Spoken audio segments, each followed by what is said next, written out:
Hi everyone, I'm Susan Birch and welcome back to another A Health Detective podcast. And today I'm introducing you to my friend Eugene Moreau.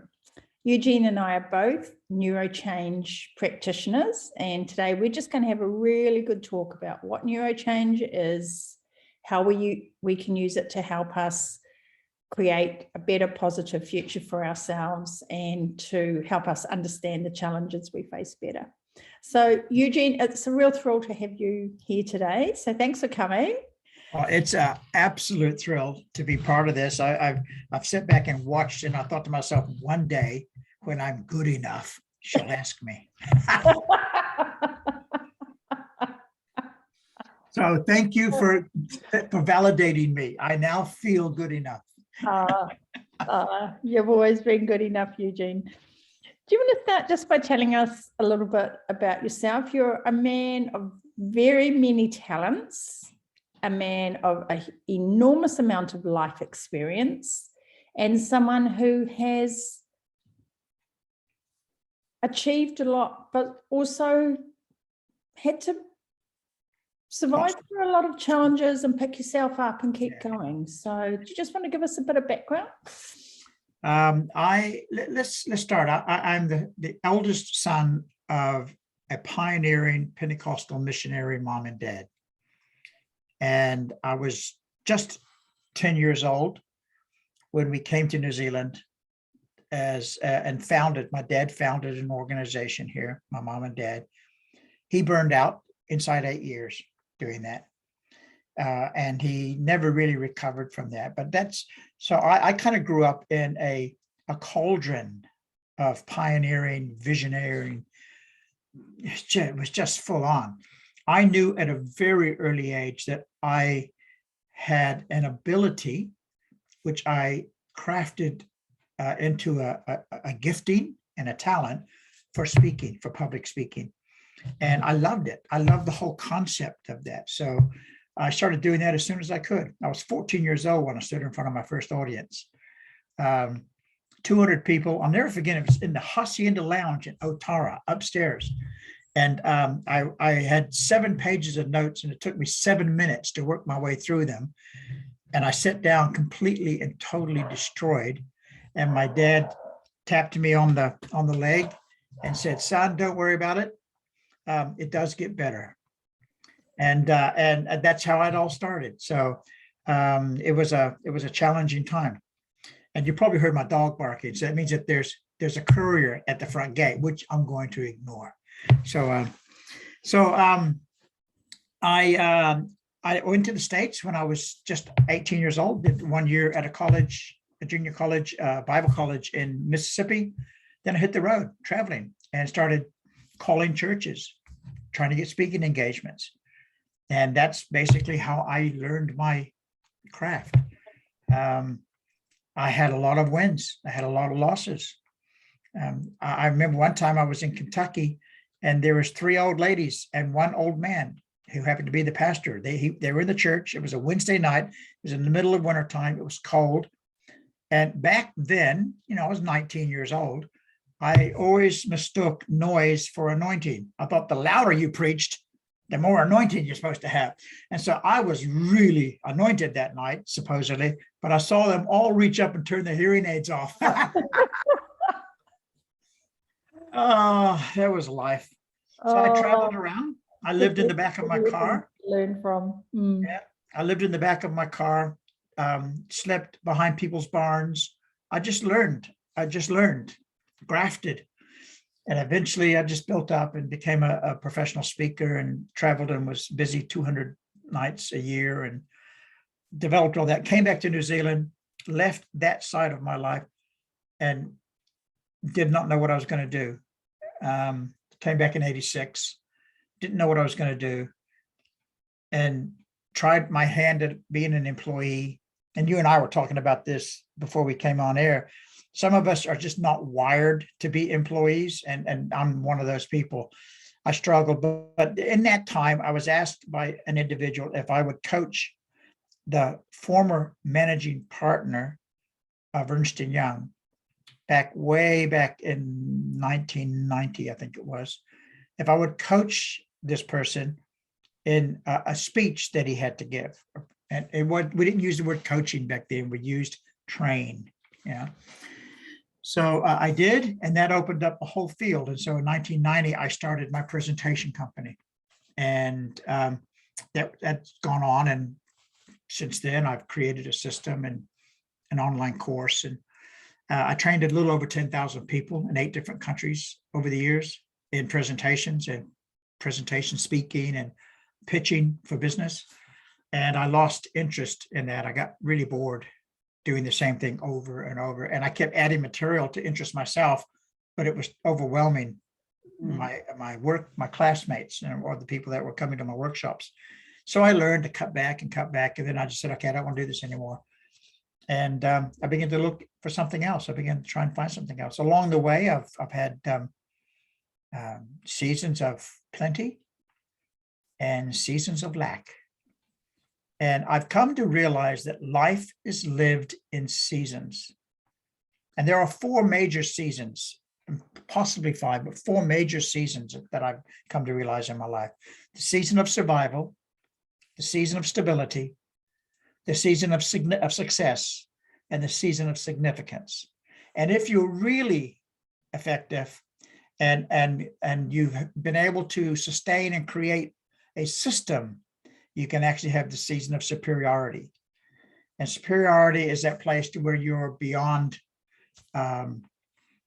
certain boundaries globally, reputation-wise.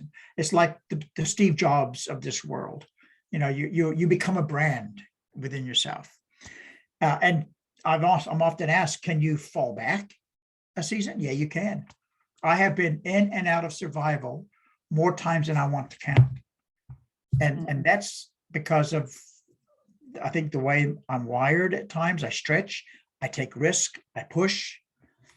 And I think that's one of the things that led me to last year making a commitment to explore further the neuroscience and understand my mindset.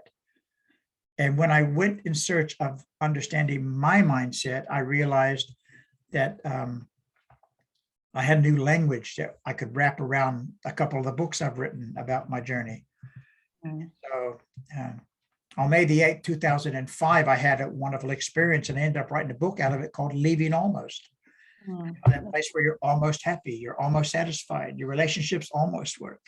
So I wrote the book called Leaving Almost and created a whole way of looking at my world and realized that a lot of other people have the same issue. And so I love mindset. I think when we talk to people, we find that we're all very connected by very similar experiences, and that, you know, that is so, that connection is so important, and it really helps us learn from other people and helps us inspire other people as well. There's a few things in what you said there, so I'd like to pick up on. So first of all, I want to go back to when you were 14 years old and you had this experience of public speaking and the resilience and what kind of mindset you must have had not to let that first experience put you off forever. Look, I remember when my dad came in, I was mowing the yard, and my dad came and tapped me on the shoulder and said, turn the lawnmower off. He said, all right, I've organized for you to speak at the combined meeting that we're having next Saturday night. From that moment on, I began to imagine, I began to visualize. I actually visualized people almost crawling to the altar. You know, it was amazing. My mind just went there. When I did not achieve that, and the word resilience is quite an interesting word. I take determination and resilience and I bind them together, because determination is one of the absolute essentials if you're going to make anything in this world. You have to be determined. And I knew that I loved standing in front of an audience and engaging them. I just did not know how to execute on that desire. So you have determination, you have dedication, you have drive, and you have desire, and they all go together. So that time, I never once thought I'm never going to do this again. I never once. I actually traveled around the South Pacific Islands with another missionary for 3 months when I was 15, 16 years old, preaching in little villages all over the place. I just loved it. I love it when I'm watching an audience and I see it in their eye. I can see it because their eyes tell you, I got you. I know where you are. I'm with you. And there's no feeling like that for me. Someone once asked me, when do you feel closest to God? And I said, when I'm actually standing in front of an audience and I see that look in their eye. Me and God are like that then, because I know I'm right where I'm supposed to be, doing what I'm supposed to do. The universe has positioned me right here. And a real funny experience, and I know I'm kind of going all over the place, but a funny experience. I was in Fiji, I'll never forget it. And I had an interpreter. So here I am, 16 years old, I have an interpreter. And I'm going to town, he's going to town. And so I do my thing and I'm waiting, because you get a rhythm going with an interpreter. You speak, then they speak. And so you get this rhythm going. So I did mine and he was very quiet. And I said, well, are you going to? He said, I've already read down the bottom of your page. Turn the page over and we'll keep going. That was quite an experience. Excellent. Great story. So you were talking about the seasons of life. And, it's really interesting for me because in my nutrition work, I teach people to eat for seasons, and that we have different seasons. And, just sticking to one diet continuously can be quite challenging. And we need to be eating we need to be eating for these different seasons and for the different local food availability. And then in women's nutrition, we have this monthly cycle and we need to be eating and exercising and taking care of ourselves within that season as well, and I know in our Māori culture how important the seasons are and the moons are. And I think that's something that we should really be incorporating back into all aspects of our health and our life, really. But you talked about the season of survival, and I'd like to dive into that a bit more, because is that when things go wrong, or, what do you call a season of survival? Is that where you step back and you're learning and you've been challenged and you're recommitting things, or is it where you're looking for new opportunities?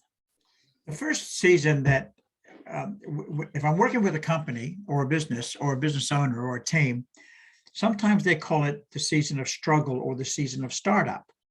There's a lot of similarity to that. You don't have a lot of things. There's not a lot of profit in your life. You don't have, you're struggling.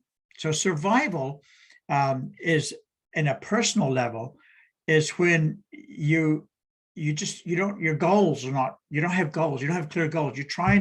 You wake up running. You're either the cheetah or you're the gazelle. Either you wake up running if you're the cheetah so you can eat, or if you're the gazelle, you wake up running so you don't get eaten. Either way, you just wake up running. Sometimes you wake up at 4 o'clock in the morning and you just feel like you got to get out of bed and do something because you just feel this anxiety. You're in a state of overwhelm. And when you get in that state of overwhelm, your mind freezes and you struggle, you obsess on it. You can't wait to go to bed at night so that you can escape this, but then you can't sleep properly and you can't wait for the day to get here so you can try to fix it. And it becomes this continual rumble, and survival then becomes a way of life after a while. If you're not careful, you adjust to living in survival. And survival then is a thing, I don't have enough. When this happens, when that happens, and then you actually end up living in the hope that tomorrow things will be better. So then tomorrow becomes a trap. Tomorrow things will change. Tomorrow I am going to get on that diet. Tomorrow I will do a workout and do some physical activity. Tomorrow I'm going to get, someone's going to come and help me. Tomorrow. And so tomorrow becomes a trap. We just need to find a way to get out of that. I found myself in this place 3 or 4 times in my life. And I said, how do I stop this vicious cycle? And I realized I had to set some meaningful, achievable goals, no matter what they were. I had to set some targets in place that allowed me to feel like I was winning. There's a saying that we use a lot in coaching is, we can't mistake activity for progress. Just being busy doesn't mean you're going somewhere. And so I had to learn that just being active without having a progress target to aim at, I had to have that. And that's how I began to come out. I've lost everything. Literally, I've lost everything. I've lost everything financially. I lost my health. I went through a very dark season of depression. I didn't want to. I realized I was diagnosed diabetic in 2006, and that spiraled me for some reason. It just spiraled me. And I hit a wall. I lost my business. I lost my ability to think properly. I went through that season. And then just as I was coming out of that, I had a heart attack, sitting on a train one day, heading into Auckland. And then once we recovered from that, we found out about 3 years after that heart attack, we lost our little 3-year-old granddaughter who drowned. So we just had this one thing after another, and it just kept this constant roll. And what I realized was I had to find a way of managing the waves. It just kept coming. It's like a beach. It just keeps, and I kept getting rolled. And I thought, I've got to find a way out. And as I wrote in my book, I said, the season of survival, you just have to set some small targets and begin to make some small wins. And you begin to like yourself again. You begin to believe in yourself again. That's a mindset. That's that mindset that you have. Even when it's the darkest of days, you just have to believe and set the small goals. And it's really hard. And I've also come to realize you can't leave almost by yourself. You need to surround yourself with the Susans of this world who are positive and full. And yeah, they go through life with some crap hitting them. They do. I mean, none of us go through life without having it. I have some friends that are very wealthy, and every now and again they call me because their life has just turned to survival. And it's not about money survival. It's about a few other things in their life, a couple of things with their children or their relationship. And they spiral down all of a sudden. So survival is not about lack of money. It's about just not having some goals and some rhythm and some stability in your life. And so, we went through those times together, my wife and I, and we learned how to hold each other up and to remind each other who we are. I really like some of the things I've heard you say and seen you write about how you do that, how you set those goals, how you achieve that discipline, and how you change that mindset. And, we both know, Eugene, it's just not very easy sometimes. But some of the things I really like, you talked about being a dad and looking in the mirror in the morning. Yeah. With that decision that, okay, I'm a good dad. So what do I do today? What do I do today to be a good dad? What do I do today so my children know that they're loved and supported, and I'm teaching them or guiding them on the right things. And I think we can apply that to absolutely every aspect of our life. We look in the mirror in the morning and we say, okay, so I want to take care of my health today. So what can I eat today? Yes. Not tomorrow and not next week and not in 10 years' time, but what can I eat at my next meal to take care of my health? I have an adult son. I have 2 adult sons in the States, and they both had some interesting times in their life. But Jonathan, my oldest, he he's, I think now 17, 18 years sober, I think.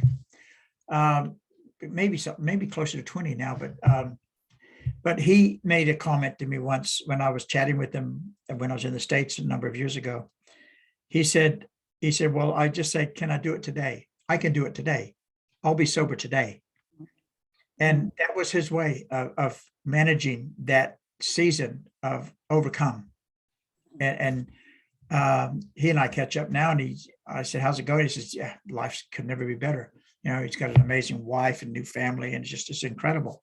So you have to actually do that. I actually challenge my clients to stand in front of the mirror, look themselves right in the eye. I mean, be very, very serious and intent, get right into the mirror, and then say this 5 times to yourself. I like myself.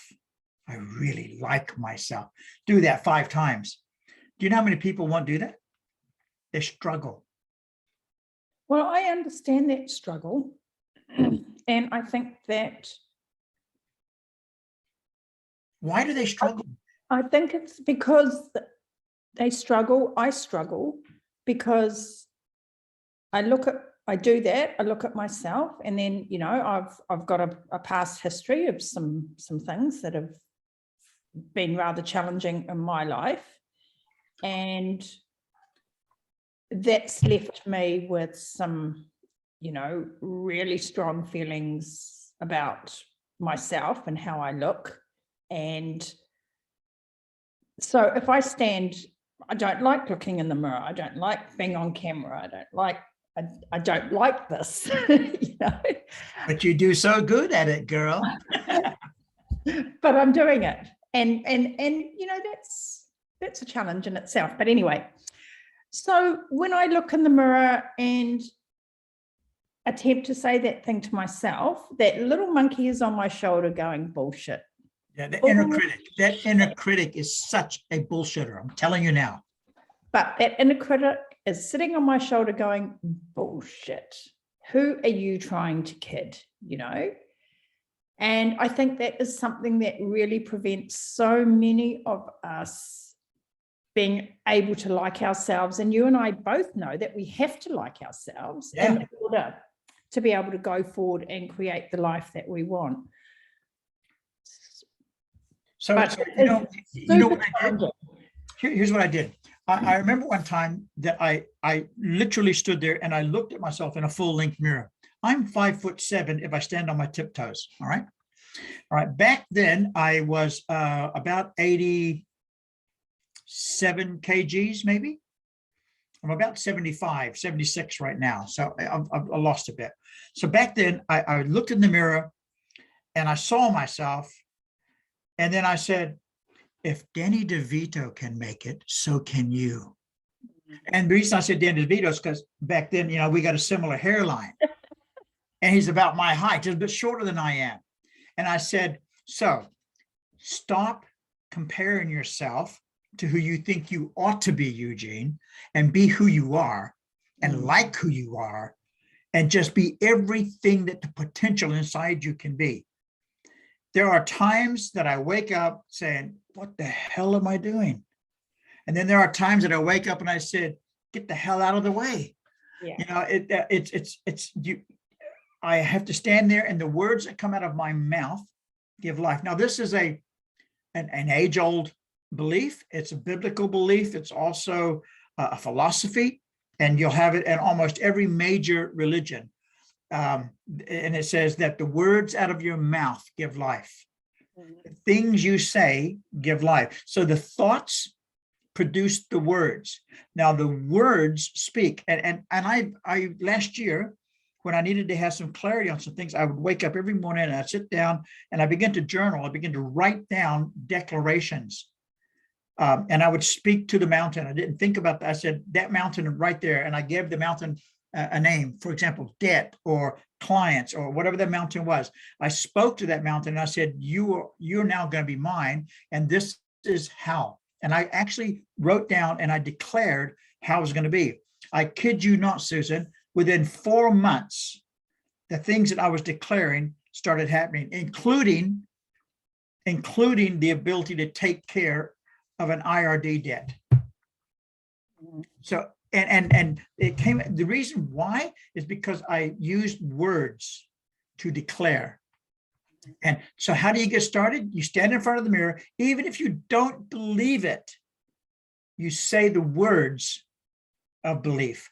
So and you speak it into existence as an affirmation. I like who I am, or this is a great season for me to grow. And that's the difference between a fixed mindset and a growth mindset. A fixed mindset says, I will never be able to grow. I just can't do this. I don't have enough intelligence. A growth mindset says, wow, that mistake is a great opportunity for me to learn. I made so many decisions that were wrong. They were wrong decisions. I was asked yesterday by someone that I was having a talk with online, and he says, what's the biggest mistake you've ever made? And I said, wow. I said, I think personally, my biggest mistake was I left home 3 years too soon. I went to America when I was just 18 years old. I needed to stay home for 3 more years. My mom and I were talking about this a few weeks ago, and she said, yeah, that was a mistake. We shouldn't have let that happen. But we didn't know at the time. So when you look and say, okay, this is good. I'm going to turn that into a positive, my growth mindset. My growth mindset, that mistake has allowed me to become a better person. Would I go back and change it? Yeah, I probably would, but I can't. So I'm not going to dwell on that. I'm going to focus on getting myself healthy, not letting diabetes control me. I want to get in control of it. I'm 62 years old. And my doctor said that I'm the only 62-year-old he knows that's still trying to beat the hell out of diabetes. I don't want it. So I go on a diet, my keto diet. We work out 3 or 4 times a week. So much so that sometimes I can't even walk because I do the exercises wrong, but that's beside the point. You've got to have the growth mindset. And the growth mindset says, I can overcome. This is good for me. I know I can grow. I know I can learn. Is it a challenge? Yes, but I love challenges because challenges make me a stronger person, a person of growth, a person of love, a person of life, a better husband, a better father, a better person, a better businessman. And I think the key to that is assessing those challenges. You know, I'm a real big fan of it, you know, at the beginning of the day, doing what you're talking about in some way or another. And, you know, I call it a daily reset. You get up in the morning and say, okay, what's today going to be like? What do I want out of today? And, you know, create yourself a nice little step-by-step plan so that you can make some progress.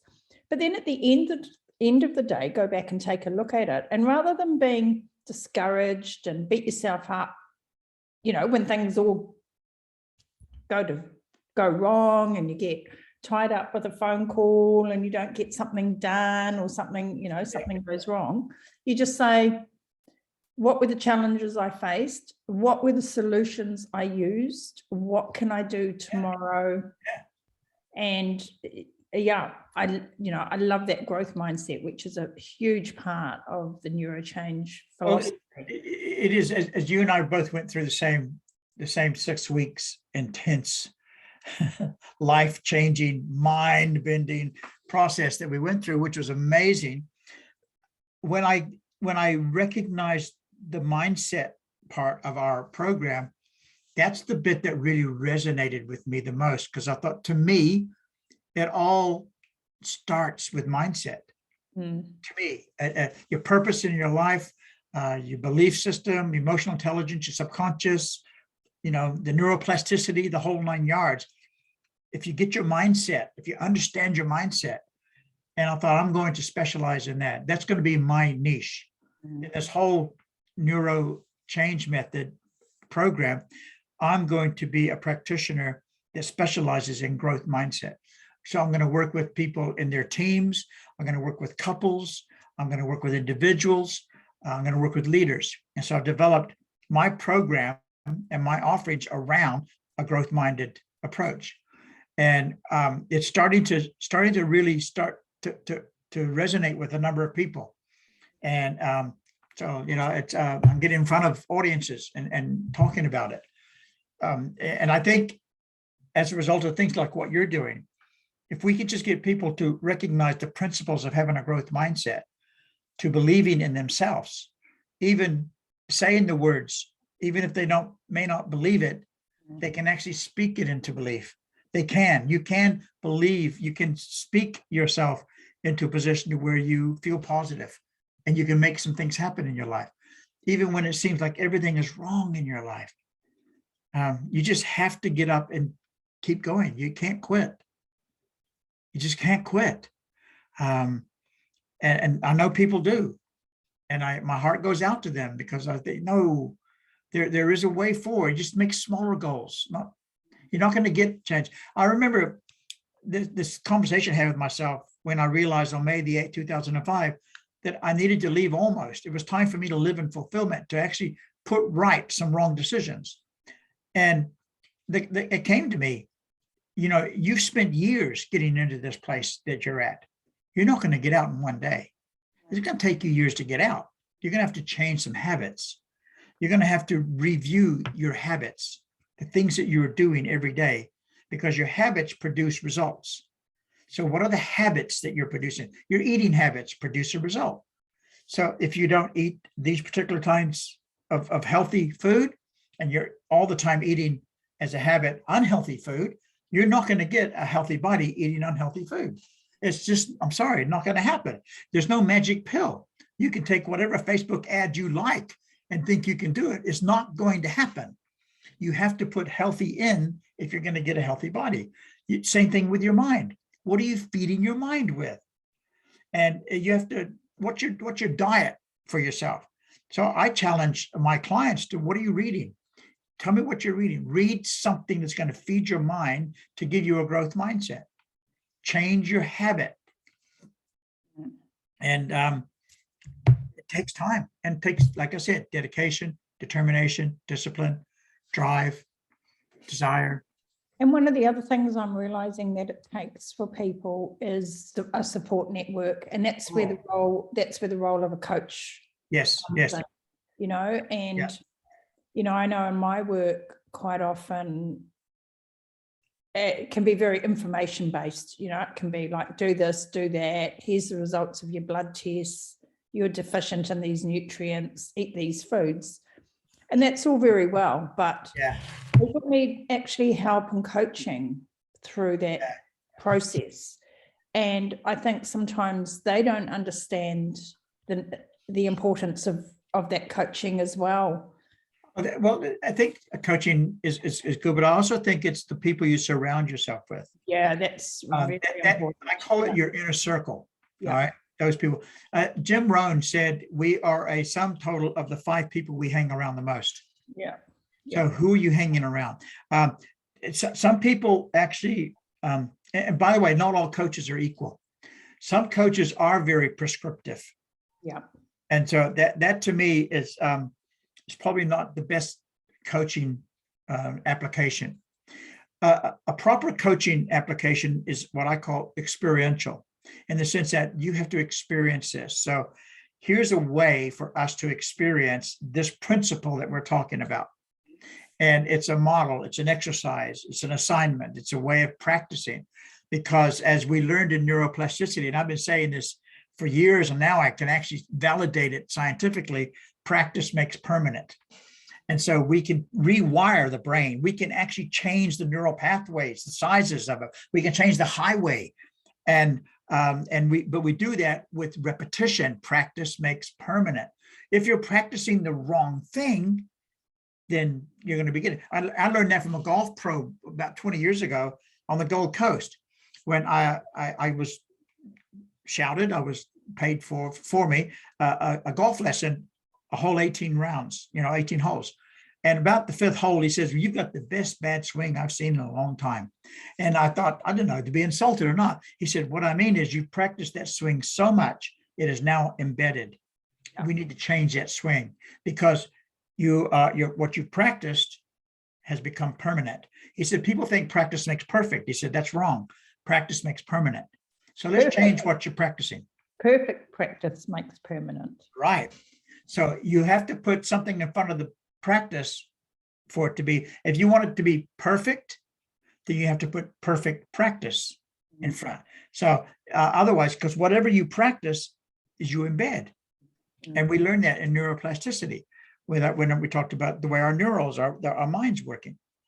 So I said, I've got to change some habits. I got to do things that I don't want to do, that I don't think are necessary, but I need to do that to change the habit. This is why writing it down and speaking it out loud is Yeah. so valuable and so important, and setting some time aside. And that's where I think people struggle. They go, oh, what's the point? You know, I'm just doing the same thing every day. I'm saying the same thing every day. But it's rewiring those neural pathways and allowing those old neural pathways to become disused. And I think, you know, a thing that I work a lot on with people is noticing your thoughts, noticing when you have a negative thought, and you just stop yourself and go, there I go. Yeah. I'm thinking that again. Why am I thinking that again? What can I replace that with? Is that thought true? So many of our thoughts are not even true. They're just based on some idea that we came up with at some point in our life. And then we just keep believing and accepting it. So where does negative thinking come from, Susan? Where does it come from? Well, I think the root cause of negative thinking is our lack of self-worth. Really, it's self-criticism. It's that inner critic that we have, and I think that sometimes it's fostered by the environment that we've grown up in. Where often, you know, I grew up in an environment where, you know, you're not supposed to skite and you're not supposed to put yourself up above other people, and so we learn to keep our talents hidden, and we learn to be very self-deprecating. And then I think just experiences that we have that we attach meaning to. Somebody says something to us and we attach a meaning to it. Yeah. And then we take that on as a belief about ourselves instead of confronting it and going, well, is that true? And who cares anyway? And it may not even be true. It's just somebody else's opinions. But I think that a lot of us have been exposed to that from a very young age, and it just becomes a natural part of our psyche. And there's this thing, you know, anytime anything is going well, or anytime you feel good about yourself, you have to criticize. I'll use kayaking as an example for me, because I love my kayaking. I absolutely love my kayaking. I'm not a particularly good whitewater paddler, but I really, really love it. And there's I'm in a community of very world amazing paddlers, you know, and it's so easy to go out and always be comparing myself, and I can't catch that eddy like George does, and oh my God, and so a few years ago, I decided that I was going to stop that. I was going to stop comparing myself with the world's best paddlers who I have the opportunity to spend time with, and just really enjoy and love what I love about hiking. And that each time I go out and paddle is an opportunity to learn, and practice makes permanent. Yes. And love the people. They're amazing people. Love the environment, and challenge myself to be more courageous and do better for myself, instead of thinking, oh my God, what does everybody think of me? How terrible do I look? Yeah. And I think there's when you're coming out of a season and you want to go to another season, the next season, the hidden wiring that kind of navigates the journey for you is discipline. And whether it's your nutrition, your emotional well-being, or your mental well-being, your physical well-being, the key that I learned was, and that I recognized for myself, and I'm only speaking for myself now, I'm not saying for the whole world, was my key, my cornerstone was discipline. That's why I would get up at 5:30, and I hate mornings. I am not a morning person. I just never have been, don't like it. I get a lot of my stuff done at night. I enjoy the creativity. Having said that, the older I'm getting, my night times are not quite as long. The sidewalk seems to roll up a little bit sooner now than it used to. But so I'd make myself get up at 5:30, get myself a cup of coffee, come sit in my office, sit over in my rocking chair, put on a light, put on some really, I love soft piano music. And I just put on some music. I'd sit and I would just get myself into that space. And then I would go through, I would do some reading, and then I would start on declarations that I was doing. And then I would inspirational reading, then I'd write.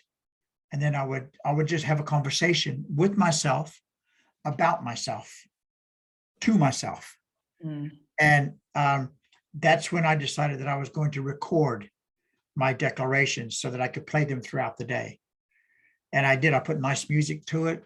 And so I've done a series of those that I listen to every day. I'll go take the dog for a walk. I put on my affirmations and declarations. I want to tell myself who I am. I want to keep reminding myself, because I can get caught up in the day-to-day activity and start mistaking activity for progress. Yep. I need to remind myself.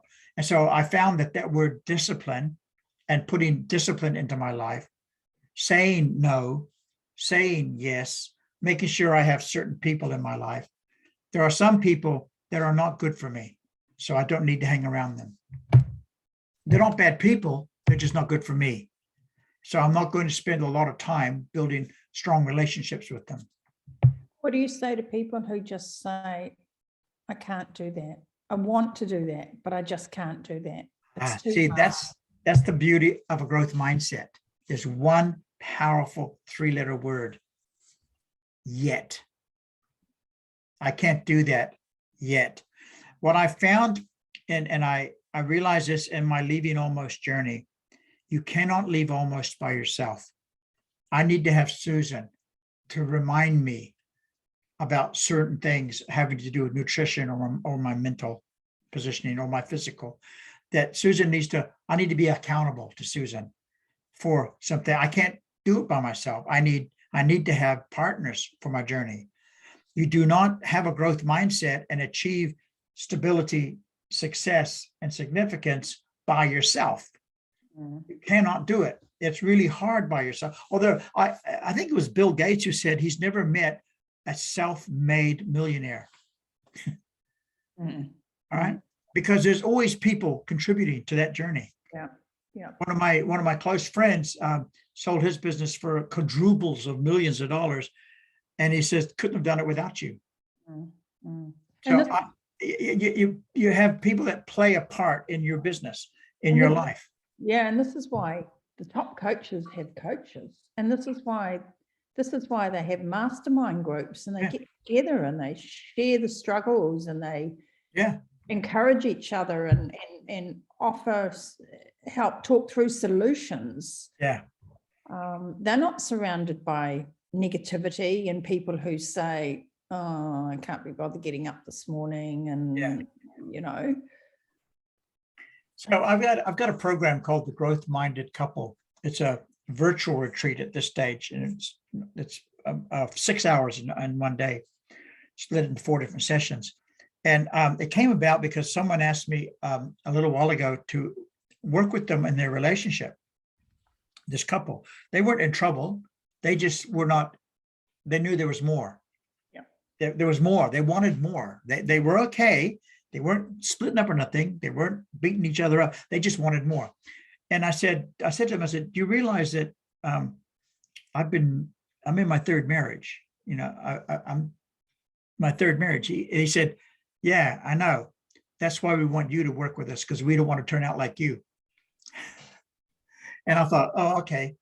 And I looked at him and I said, so what do you want to learn? He said, you have a mindset. We've watched you. We've seen what you've gone through. You have a mindset. We want you to help us learn that in our relationship. We've seen you and Shireen. We've watched you as a couple, and you've overcome some amazing challenges, incredibly challenging life things that's happened to you. We want that kind of resilience. We want more. We want, and he talked about the seasons because he read the book. He said, we want that season of success and significance. That's what we want in our marriage. I said, oh, okay. And so we started doing that. And that brought about the whole concept that I put together. As soon as we got the language from the Neuro change program, I said, I got the language now. And I put together the growth-minded couple retreat. Look, the principles are not, there's not rocket science, but it is science. And really, your growth-minded couple could apply to friends as well, and not necessarily in those intimate relationships. Exactly. But in all our relationships where friends get together and go, okay, so how do we support each other to achieve this season? Instead of sort of sometimes holding each other back, Some people, John Maxwell says that some people, and if you don't know who John Maxwell is, he's written about 21 #1 bestsellers as a leadership guru, but he talks about that there are some people that there's a lid. They're a lid to your life because they say, no, you could never do that. No, you can't do that. And the reason why they're doing that is because they don't see themselves being able to do that. Mm-hmm. And so if you say to someone, I want my relationship to be like this, or I want to have a circle of friends that are like this, they say, oh, you could never do that. Mm-hmm. You'll only ever be a secretary. You'll only ever be in administration. You could never do that because you haven't been to university. So you could never teach PhDs and masters. I did. They said I couldn't do it. Sometimes that lives our own mindset, though, which is what we talked about earlier. It's our own thoughts going, oh, this is my dream, but oh, who am I? Who am I to achieve that dream? So our friends and our family are the biggest culprits of that. And the reason why is because they love us, all right? They don't want to see us hurt. So they think if you have such a big dream, you're only going to get hurt because in their life, they've never seen anything like that. And they just said, no, that can't happen. But then they may not realize that you're the one person that will climb that mountain when no one else in their world has been able to, but you want to climb that mountain because you've got the commitment, you've got the dedication, you've got the determination, you got the discipline, you got the drive and the desire. And so we have to remove the lids from our life and say, I want to grow, I want to jump, I want to be part of this. And it's not, how do I do it right now? And sometimes we jump into the how too fast without really clearly soaking in the what. Yeah. What do I want to do? What will I be? Why do I want to do it? Yeah. What's the motivator? Yeah. And that why is so important to attach to your future self. Yes. And like for you and I in our, sort of early 60s, where is our future self? Where are we in 10 years? Yeah. Well, I've set a 7-year horizon for this season of my life. Why do we want to be there? Yeah. How do we envisage ourselves? I still want to be paddling, and I still want to be riding my mountain bike, and I still want to be complaining about my deadlifts. I want to actually be sitting anybody who'll listen in Bali, in a nice little place in Bali, in a mountain. I want to be finishing off a couple books, and I love Bali. So I want to spend 3 months sitting in Bali when I'm 70 years old, finishing writing my book, enjoying the Bali lifestyle. And Shireen, because Shireen's just now launching into her counseling career as a narrative counselor, and I said, you can do counseling in Bali, and 1 day a week or something. She just cracks up laughing. So, but I set a horizon of 7 years. So I call it my 7th inning stretch. And when I turn 70 years old, and I've written it down, this is where I'm at. I've got these books published. I've got these programs online, and I've got this legacy I'm leaving to my family. And so what we're really talking about here is that integration of the visualization, and The Secret and all those kinds of philosophies came out a few years ago.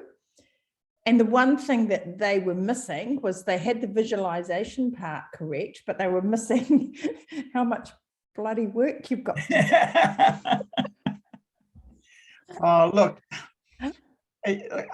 it's hard. I'm not going to candy coat it. Living in this particular season that our world is in, it's bloody challenging. It is hard. It is hard to keep yourself focused, to not be overwhelmed. That's why it's so important that you surround yourself with people who are real, but they're real positive, and they're not negative people. And or if they are negative, they don't want to be negative and they want to be positive. So they're on that journey. You and I are both part of other masterminds. And so I'm part of one where we're all kind of coaches, and all at different levels. And wow, we rip into each other. We hold each other accountable. If we say we're going to do something and it's not done the next time we get together next week, we meet every week. And if it's not done, we get, man, they let us know about it.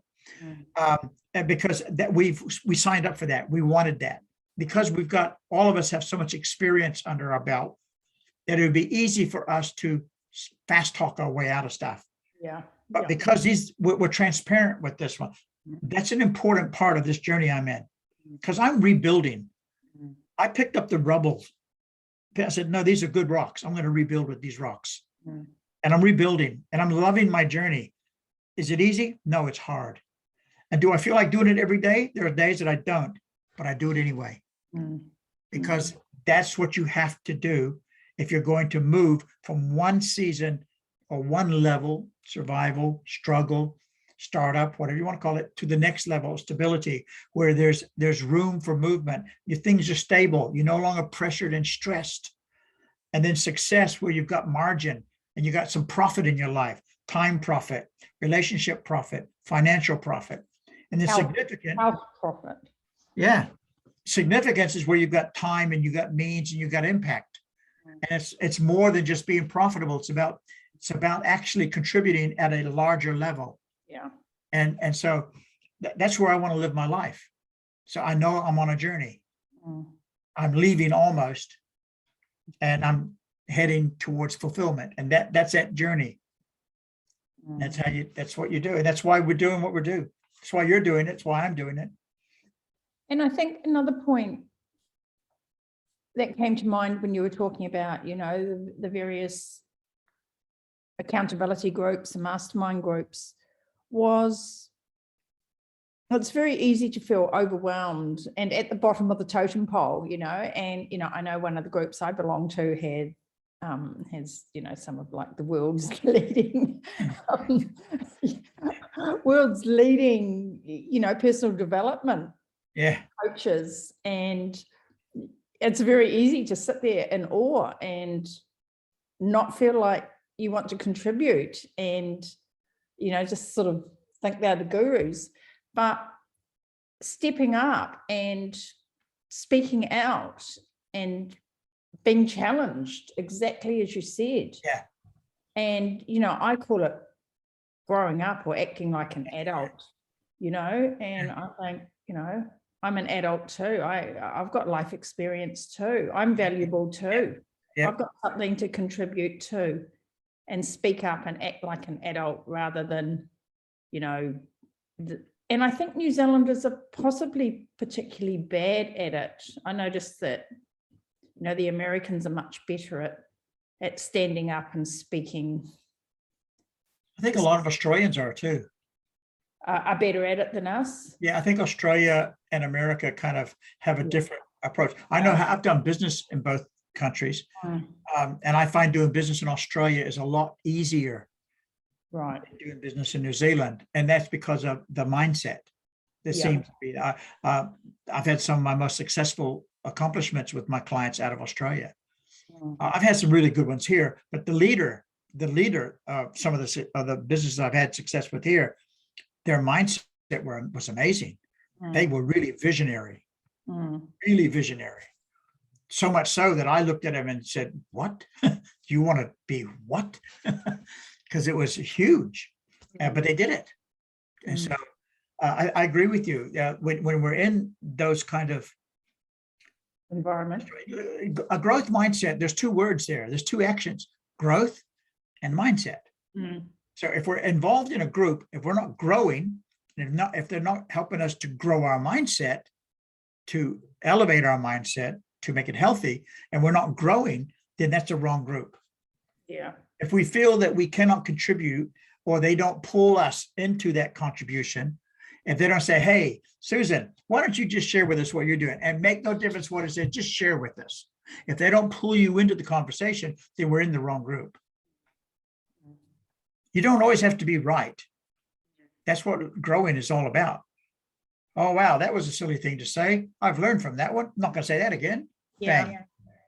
And that's where our own groups are so important. And, you know, it's pretty challenging to, you know, give up friends and walk away from long-term relationships. But that might not be necessary if we go out and find and create other groups that we can spend some time with and hang out with, and uses encouragement. And then our example may help our friends and family, and particularly our children, to see that there is a different future. And I think it comes back to, why are you doing it? And I think you said it before, your why is so important. And I know why I'm doing what I'm doing. I know because of my health and my what happened in 2012 with the heart attack, and I'm uninsurable now. To me, to get any kind of life insurance that's, you know, built around normal life is financially prohibitive. It's just not going to work. And so that means that now I've got to leave something for my family and my wife as a result of what I'm doing now. I'm building on purpose. This is my why. My why is, when I exit this world, I cannot leave my wife and my family in a state of pain and challenge financially, or you know, in that way. They're going to be hurting when I leave. They better be hurting when I leave. They're going to be hurting when I leave, but not in that way. So I had to make that decision. This is my why. This is why I'm doing it. There's an inside why on that for me. I'm doing it because I deserve it. I have put up with a whole bunch of crap in my life through decisions I've made. I deserve to overcome and win. And I believe that. I say that to myself every day. You deserve the good thing that's coming your way today. I've got some amazing clients that love what I do with them. And I say to them, we deserve each other. You're a great client and I'm a great coach. We deserve each other. And they look at me and they smile because they realize that I'm right. They are a great client. I talk about, you know, taking care of ourselves the way we deserve to be taken care of. I think that's so important. I know my why for me, I've always felt this really deep feeling of, one, fulfilling my potential. So, you know, I've had various challenges that maybe I could have overcome a bit more quickly, but, you know, the life experience it's about learning, and it's, you know, sometimes you get hit over the head with the same bat a few times until you actually figure out, oh, that hurts. I might do it differently. But part of that is a passion to make a difference. And I've always had this really strong feeling that I just want to know enough and know how to make a difference, to how to make it better for other people. I think you've got the tools now, the neuro change method. And thank you, John Grant and team, because it's an absolutely life-changing program for me. It gave me everything I needed, the tools to actually do what I know I'm passionate and called to do. And so as soon as, and I told you very early on when we had one of our very first conversations that it's all about leaving almost, helping people leave this place called almost, because I know so many people that they're almost happy. Yeah. They just don't know how to stop the almost journey. And so I now have the tools. You've got them as well to help us rewire, reset. And that's why my mission is to help people reset their mindset to achieve their full potential. And to reach that potential is all they want. They want to reach their potential. And Susan just wants to live her life to her full potential. And her life is everything she does, professional, personal, relational, whole 9 yards. Right. How do we do that? Well, there's a way. There's a very specific pathway. And we learned that in the Neuro change method. We learned that. And we know now how to take those tools. And then with our experience and our years, our very young senior years, our very young years, we take all that experience and we package it in a way that we have ownership of it and our passion shines through. And so if there's anyone who's knocking on the door saying, I want fulfillment, I want to reach my potential, I said, come on, I've got a way to help you. Let's do it. We do it as a group. We do it one-on-one. We can do it in any way you need. But my whole calling now is focused on helping people leave almost, reaching their full potential. To do that, you have to reset the mindset. You have to reset the mindset. Marketing is doing it every day. Television and magazines and online marketing is telling you who you need to be, who you should be, and what shape you should be, how tall, what color, what size, the whole 9 yards. Just stop it and say, who do I want to be? Who do I want to be? So one last question, or there may be more that come from this, but a question is, a lot of people will say, well, okay, it's easy for us. That's something that, or a comment I get all the time is, oh, it's easy for you. The other thing about that is we're entrepreneurs. We work for ourselves. We're not accountable to anybody else. We can, well, we're accountable to our families, but we can take our work and our businesses and our message in any direction we want. What about people who are getting up, going to work every day, and they may or may not love their work, or their work may have potential, but maybe they're just not really feeling it because the other areas of their life aren't so good. Their health might be deteriorating. They might be struggling with relationships. How do they step into this? I think the first thing, it's such a good question.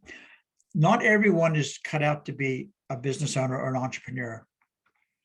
Not everyone is cut out to be an employee. All right. So if you are actually working and you've got a job and you love your job, that's fantastic. You can still actually set out to achieve whatever it is you want to achieve.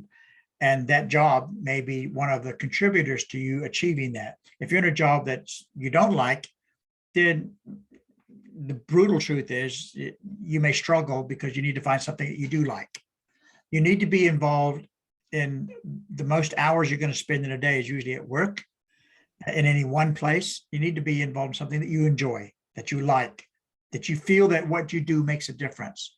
Now, there are some leaders of companies that they need to learn how to create a culture like that for their people because they got good people. Good people. But the first thing that I do as a coach is I onboard all my clients through, I have an app, a coaching app. And I onboard them with getting them to tell me about what they want that they don't have now in their life. What does their life look like that they dream of? And I get them to actually do, we call it the wheel of life. And we look at 8 different areas of their life. And they get a chance to assess and talk about those. And then we get together, usually through Zoom now. And if they're in my area of the world, we'll meet face to face. But mostly we will then go over how they respond. And that's the very first step. Most people don't know what they don't know. They don't know how to make a change. They just want something that something inside's not full. They don't know what it is. They don't know what to do. So the first thing we have to do is create awareness. Acknowledgement and awareness are the first steps to the journey. So if a person is aware of what they want, and oh, that's not as important. So like, for example, I don't need to have a big social life. I'm quite happy with my social life. I'm more of an introvert. I enjoy being on my own. I like my own company. I have a few close friends. We get together once or twice a month. I'm really happy with that. So I don't need to grow that. But my education, I actually want to learn more. I want to develop my knowledge.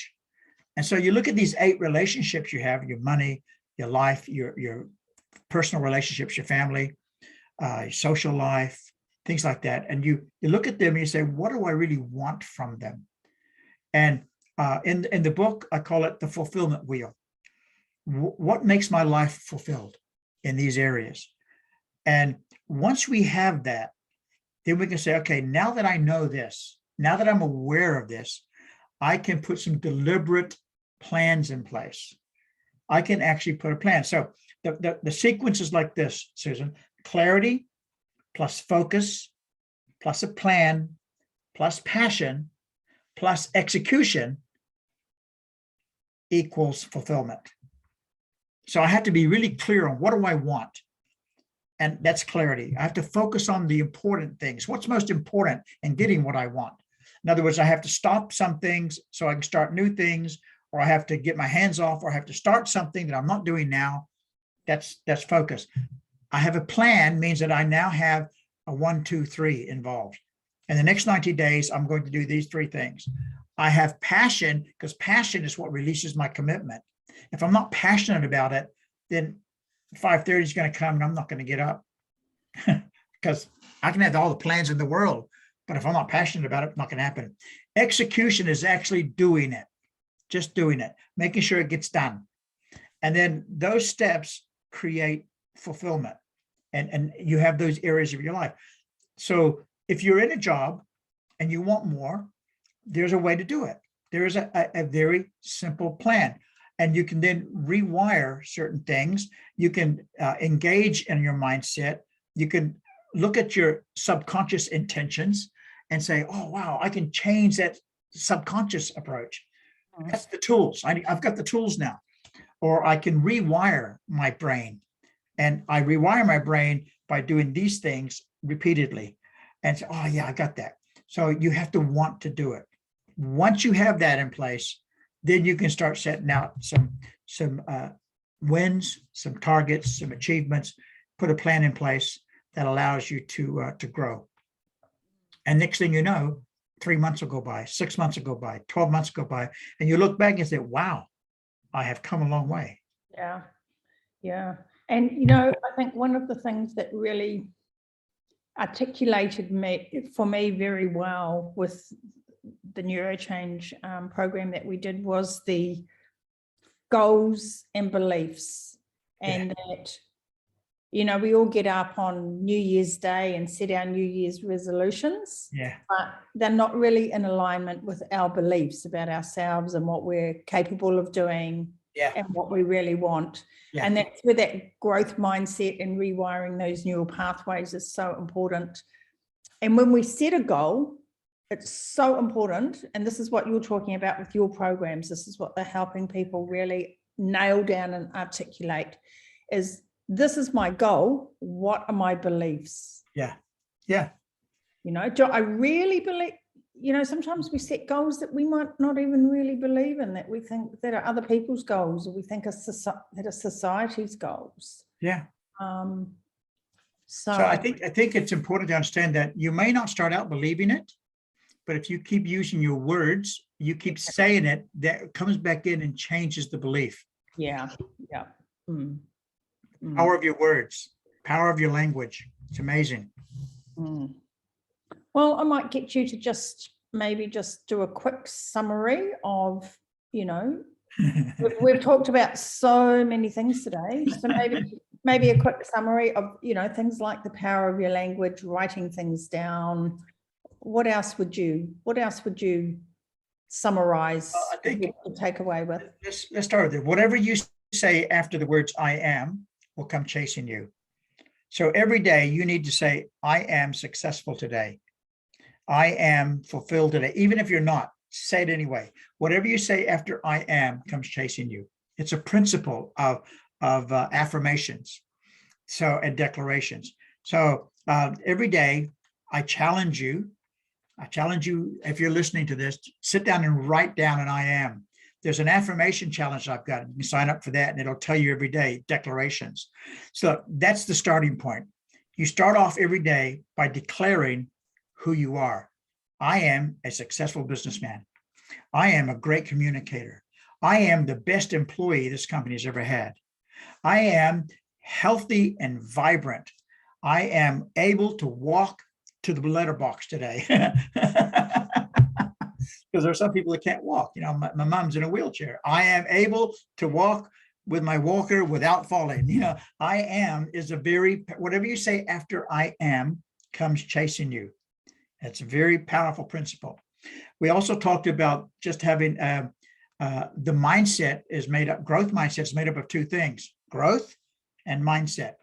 So if you're not growing, then that mindset, that is not a growth mindset. Growth mindset will always produce growth. And so how do we get the growth mindset?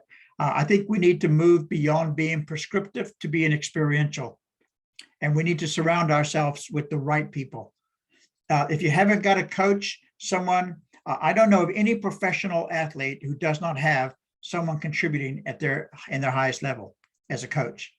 So if you want to go somewhere in life, if you want to get to the next level, you need to engage with someone who's got the tools to help you get ahead. And if you're in Australia, if you're in America, if you're in the UK, we've got Neuro change practitioners, friends of ours, clients of ours, colleagues of ours in Canada, USA, Germany. They're all over the place. Let us know. We can connect you into them. I think that that's probably the most important thing is surround yourself with the right people. You can't do this by yourself. That doesn't make you a loser. That makes you an aware winner, because you now recognize I'm going to win the grand final and I need to have someone help me with determination, discipline, dedication, desire, and drive.